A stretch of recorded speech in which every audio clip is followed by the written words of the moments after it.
Kagura. Great that you spot that one out because I don't want to deal with two plots nobody wants to. It's hardly impossible. Yeah. So, a very team fight oriented side for the South Bren Esports. Something that they are bringing it time and time again. But Burmese Ghouls, they've improved their run here, perhaps, with Lapu Lapu. So, talk us through this thought before we get ourselves in towards Landon. Here, now Burmese Ghouls want to play a game where it's macroly sound. They want to go for split pushes. They want to have a little bit of elements of pick potentials to get these small skirmishes done. Bren, on the other side, complete team fighting composition. They want to go for those big dives. They want to go for those full 5v5s in the jungle. It's something they can be aware of because Burmese Ghouls, if they're still feeling nervous and they make the wrong decision, they could break. And here we go, another game in the grand finals. It's the M2 World Championship 2020 M2. And Burmese Ghouls still looking for that point, and Bren Esports looking to lock themselves in towards match point. Let's get it on, ladies and gentlemen. This is going to be Kid, so brave, trying to stop Carlteasy from this quick take, and Carlteasy, mind you, already at less than half health. This is the way you want to do it. Burmese Ghouls, they know that level 1 is stronger than Bren. They want a team fight, but not at level 1. What can they do? Kagura can try to zone them out, but level 1 she's pretty useless. Flapteasy on the other side, isn't going to be able to participate. Lusty can't push out, and the same goes for Few, who didn't react and start with a mid opening. Butters, are you seeing what I'm seeing? I'm seeing Quite the shuffle on Bren. Quite the shuffle. That's going to be Few on that support Benedetta. Well, mid lane Benedetta, rather. And that is going to be very interesting since we do see Few on these kinds of heroes, but ever since he went to the mid lane, this has changed a lot. And as you can see here, he is punishing Kid and he's giving a hard time for Maybe. It just feels like Maybe is forced to use his skills on that Benedetta alone.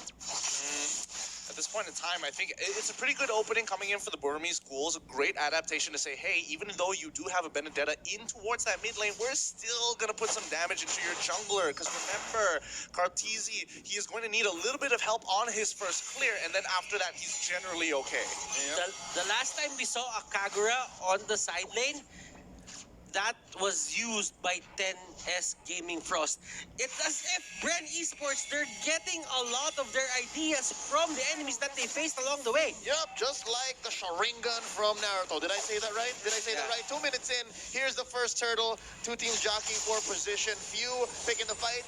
That's going to be the Spiral Strangling by Maybe, although he does take quite a chunk of damage. Ace resetting a turtle here. From behind, in comes Flapteasy. Where do Carlteasy be taking that gold buff down bottom lane? I think there's enough time for him to rotate. Oh, hold up, Flapteasy getting caught out here. Oh, that's going to be D committing already. He sidesteps the fight, and that's going to be Carlteasy with the battle mirror image out. Ruby DD wants to disengage. That's already a few ults spent. That's some very big ults and the more key ultimates. Unfortunately for Carlteasy here, fortunately for Carlteasy, he survives all that damage, and still Burmese Ghouls now just waiting for their ultimates to come back up off cooldown, and then Bren just needs to kind of maneuver the fight a little bit more. Yeah, and as you can see, Burmese Ghouls, they're not getting the play that they're good at. They're not getting the first turtle. Bren Esports is controlling this area of the map so clean. Yeah, same goes to the side of Burmese Ghouls. Now, get in. Right now, over Bob's side, it's Ruby DD. He's kind of suffering a lot of hits. Yeah, he's taking a little bit too much damage overall, and I think at this point in time, Bren, they want to make sure that they are playing this stalemate game. Ace, he doesn't get hit by that perfect match, which is going to allow D to get into the backside. The Bravest Warrior comes in, but unfortunately, it's going to be the rest of the team coming through. It's going to be Flapteasy with the Black Dragon form. They trade 1 for 1, but it's still not looking good as the pick potential coming out from the side of Burmese Ghouls is still a little better, and the rest of Bren Esports weren't able to keep up. I like the execution there coming up from Burmese Ghouls. They did not back down on their idea and they get rewarded. Make it Flap 3-0. here, getting harassed a bit by Kid, and as you can see, Burmese Ghouls, they just want to take down a turret. Oh, here we go. I think the Burmese Ghouls have committed so far and there's no turning back. That's Rebo getting bursted down here. Oh!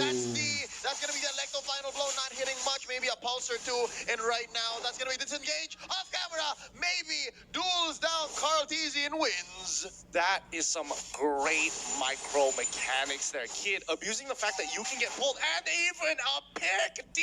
Surviving a 1v4, hops over the wall, making sure that he's using the structure to gain that extra bit of distance. It pushes him on the other side, creating a large gap that Bren cannot close in on. Burmese Ghouls, they're being very flexible in what they're able to do. They learned from the 2 games that Bren Esports won, but maybe here, that is Imperial Justice hitting the ground. He's already spent it, and right now they are overcommitted. Carl Easy with the blazing to win. He's protected by this wall. Flap Easy gonna help with the kill. That's Rebo securing it. Down goes Kid. Oh, and Few getting threatened here by Ruby DD. Mind you, this is an assassin show with the high and dry. Sitting at 3-2. Burmese Ghouls have a 3K gold lead waiting for this second turtle. But you know what? This is looking great for the side of Burmese Ghouls. I mean, Carl Tizzy is not getting the steady farm progression. For Few, he's having a hard time dealing a lot of damage just because he is forced to join every single fight. Yeah, and you bring up some really great points here because, again, Bren, they cannot just keep on taking these fights again and again and again and again. Their teams still need that return of investment that Burmese Ghouls have been denying them. So, unless Bren is able to try and pick those buffs up later on, it's going to be tough because Burmese Ghouls doing a great job at just saying no, no, no. Oh no, Rebo here. Getting jumped on. Nice. Yin Yang overturn the swap underneath the turret. There's a lot of damage. The links by Lusty. And Ruby DD still stands. Way of the Dragon, but he will not survive. That's going to be 2 for none here on the side of Bren Esports. Some room to breathe for all of us. I mean, I took off my blazer already. This has been a really intense game here. I feel like I am just sweating all the time at this point. Oh, boy, yes. So, coming into this game, and more importantly, we can talk about some important factors here while we're at the in-game pause. We can see that number 1, Partizi, yes, he is starting to get ahead here off of the over-aggression coming in from the Burmese Ghouls. However, you have to kind of commend them here for the side of BG, because now they're not playing as nervous. You can definitely see a little bit of their previous form. Yeah, and of course, speaking of those sort of forms, right, they're also taking all these sort of playbooks out there. They face the side of... They've seen 10 Seconds Gaming Frost do this exact same thing with the Atlas as well as the Kagura. Just before we pause, the exact combo, Fatal Links can be coming right after or before that Yin Yang overturn. Burmese Ghouls just woke up. They know that they have to start winning, so Burmese Ghouls just... I don't know. It seems to me like they're being very careful than their most, extra careful rather than their most games. Just going into the fights, it's like they really just try to utilize the Ison Shin, and this is why this is one of their best heroes. They know how to pick their fights. They know how to set the positioning. Now, for the side of the Cho, he's been winning it a lot. He's been catching Rebo out a lot, but that 2-man, that skirmish on the bottom lane, which they won, I don't really know what kind of effect will it have for Bren Esports, but it will stop Burmese Ghouls from being aggressive for the meantime. It keeps Bren in the game for sure. For sure. And seeing how this draft has come to fruition, again, you see the intention before they locked it in, and now the execution. It's definitely divide and conquer. That's the only way that they can make this work. And right now, going back into the game, we are still sitting at 3-4, about a 2,000 gold lead for the Burmese Ghouls. And yeah, that's 2 turrets ahead. Hold up, fight already breaking out. Now he's getting time, maybe. Dash is on out of the way. Burmese Ghouls, again, you'll never see them being there 3 or more in a single place. Like, they want to pick off these little fights. And again, Ace is just happy to help at any point. And I think the Burmese Ghouls, obviously, it's still a little rough around the edges here. They need to start focusing on their side lanes. And although they're getting some really good catches overall, their main focus should be, yes, major objectives. All tier 1s have been destroyed here. And if Bren Esports takes one back, no big deal. We're still going to pressure the other side of the map.